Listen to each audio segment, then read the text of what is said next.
I had a wonderful conversation with the incomparable Vandana Shiva. In this, Vandana Shiva, a doctor, a scholar, in my mind, a leader and a mystic, spoke to me about globalization. I love Vandana because she ain't afraid to get stuck in there. What is this increase in regulation around the lives of ordinary people? What does Bill Gates want? What do they want? The world today has 6.8 billion people. That's headed up to about 9 billion.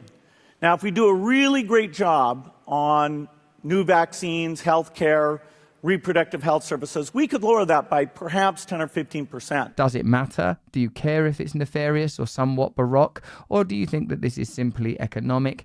What are these people pursuing? How do you know, like we've talking about confronting them, and it requires solidarity and the cultivation of love and hope. What are they doing? What is this project?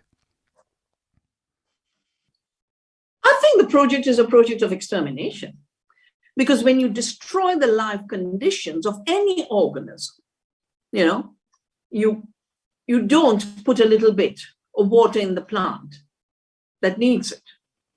That plant will wither. If you don't nurture your children, they will wither. And my reading of it is both, on the one hand,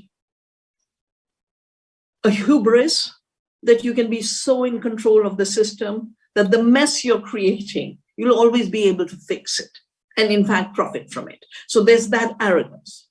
The arrogance of power, the arrogance of Baconian power, that I will subjugate nature, I'll make her the slave, and I will profit from her, and I will build my empire over her. So all of those writings of the 17th century, all of that is what is being exercised still.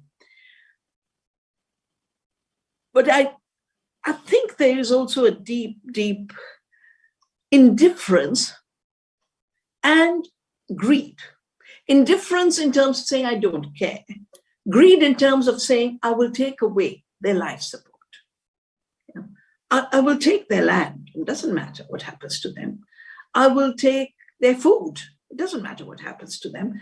And I think this indifference moving into the destruction of the life support systems of people and ecosystems and species is an ecocidal and genocidal instinct.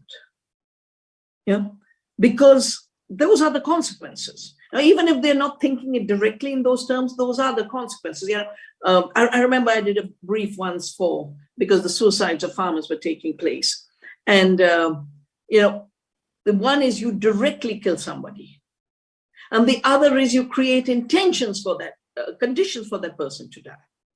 So if a farmer is pushed into debt for GMO BT cotton seeds and then commits suicide, it is a contextual causation. You are responsible because that is the result. So if you're creating conditions for most of humanity to not meet their basic needs, not exercise their fundamental rights to clean air, food, water, freedom, education, mobility has become so truncated. All of this is basically, an indirect causation. And the consequences are still the same. Whether you went and killed that farmer or pushed him to suicide, the farmer is still dead. And that, I think, what we're witnessing in terms of the farmers' suicides in India, we've lost 400,000 since globalization. And just the other day, 3 farmers committed suicide in the cotton areas in Punjab. At one level, the 99% of humanity is being pushed to that level of denial of life. And I think there is no, if anyone cared, they'd say, I won't do it. I will not take the actions that create so much harm to extinguish life itself, extinguish the life of biodiversity, extinguish the planet's self-organizational capacity of managing the climate. One of the simple facts we keep ignoring is the fact that this was a hot planet. And Gaia created life. She's the only living planet. She created life. She created plants that had the capacity to do photosynthesis. They could take the sunlight, they could take the carbon dioxide and give oxygen and give us food. And that then started to cool the planet down from 290 degrees to 13 degrees average, 4,000 parts per million of carbon dioxide down to 270 parts per million. And since then, what colonialism did is absolutely trash the biosphere. And what the fossil fuel age has done is the arrogance that we don't even need this life. You know, we don't need the Amazon.